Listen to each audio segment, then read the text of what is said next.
And welcome back commerce विद्यार्थी। मैं हूं दीपक शर्मा। आज के इस वीडियो के अंदर हम लोग बात करेंगे सर प्राइवेटाइजेशन के बारे में। प्राइवेटाइजेशन क्या है, प्राइवेटाइजेशन क्यों किया गया, तो मैं आज इस वीडियो के अंदर आपको बताता हूं। सर प्राइवेटाइजेशन क्या है। सर बेसिक टर्म में जिन सेक्टर्स को या जिन इंडस्ट्रीज को गवर्नमेंट खुद नहीं चला पा रही थी, उन सारे सेक्टर्स की पावर को उसने प्राइवेट सेक्टर्स को प्रोवाइड किया, जो गवर्नमेंट से हट कर काम करते थे, जो गवर्नमेंट से जिनका लिंकअप नहीं होता था। और गवर्नमेंट ने ऐसे कुछ सेक्टर्स को प्रोवाइड किया जिनकी वजह से वो जो लॉस रिकरिंग प्रोसीजर था उससे गवर्नमेंट बाहर आ सके। कुछ पैसा लेकर उसने प्राइवेट सेक्टर को दे दिया, प्राइवेट सेक्टर उसको अपने सिस्टम अपने अकॉर्डिंग रन कराए। जिन जिन कंपनियों में, जिन जिन इंडस्ट्रीज में, कंपनी या इंडस्ट्री में जहां पर भी गवर्नमेंट को लॉस हो रहा था, गवर्नमेंट उन सारे सेक्टर्स को, उन सारे डिपार्टमेंट को उठाकर पब्लिक सेक्टर के सारे डिपार्टमेंट को उठाकर प्राइवेट सेक्टर को थमाते चले गए, पकड़ाते चले गए, जिसकी वजह से काम अच्छा हो सके और जो लॉस बियर करना पड़ रहा है वो लॉस हमको बियर ना करना पड़े। ठीक है।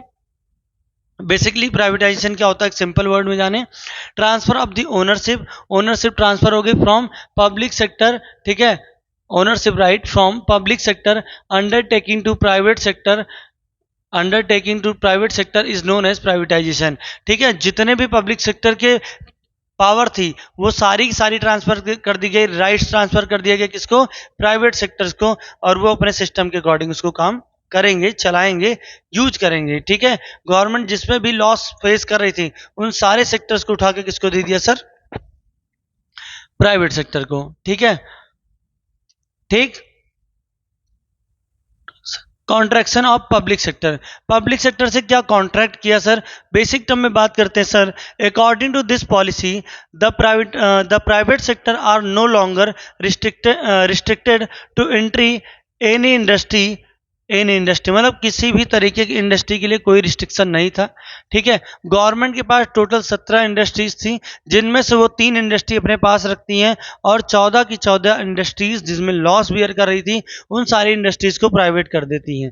ठीक है, 3 इंडस्ट्री गवर्नमेंट के पास कौन कौन सी थी, एटॉमिक पावर, रेलवेज और डिफेंस। आज भी गवर्नमेंट के पास ये तीनों सेक्टर अवेलेबल हैं। ठीक है, गवर्नमेंट के कंट्रोल के अकॉर्डिंग चलता है। ठीक है, ऐसा नहीं कोई भी एटॉमिक पावर को यूज करेगा या कुछ इस तरीके का उपयोग कर पाएगा। डिफेंस हो गया, एटॉमिक पावर हो गया, रेलवे, इन तीनों चीज का यूज गवर्नमेंट अपने कंट्रोल में रखी है। ठीक है, गवर्नमेंट के अकॉर्डिंग ही सारी चीजें रन करती हैं। ठीक, government company has been sold by the central government to private capitalist which were recurring a loss 1991। 1991 से पहले या 1991 तक जिन जिन सेक्टर्स में गवर्नमेंट को लॉस हो रहा था उन सारे सेक्टर्स को गवर्नमेंट ने उठा के किसको दे दिया, पावर किसको ट्रांसफर कर दी, प्राइवेट कैपिटलिस्ट को। ठीक है, जो प्राइवेट सेक्टर थे उनको प्रोवाइड कर दिया, वो अपने सिस्टम के अकॉर्डिंग उसको रन कराएंगे। Privatisation of a public sector undertaking, PSU जिसे बोलते हैं आप। ठीक है, public sector undertaking by selling the part of equity public is known as disinvestment. जितने भी पब्लिक सेक्टर थे जहां पर गवर्नमेंट खुद लॉस बियर कर रही थी, उन सारी पावर को, इक्विटीज को गवर्नमेंट ने क्या किया, प्राइवेट सेक्टर वालों को बेच दिया। जैसे क्या है, देखो, हम क्या है कि हमारे पास किसी कंपनी के 50,000 शेयर हैं, मैं उसमें से 10,000 शेयर बेच देता हूं तो डिसइन्वेस्टमेंट कहलाता है। उसी तरीके गवर्नमेंट के पास जिन सेक्टर्स के 50%, 40%, 70% शेयर थे, गवर्नमेंट ने उसमें से अपना पैसा निकाल के प्राइवेट सेक्टर से पैसा लेकर डिसइन्वेस्टमेंट कर दिया, जिसकी वजह से प्राइवेट सेक्टर और तेजी के साथ ग्रो भी होने लगा और उनको काफ़ी छूट भी मिलने लगी।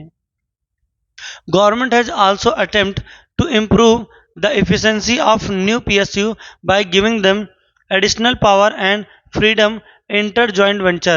देखो, PSU को भी छूट मिली।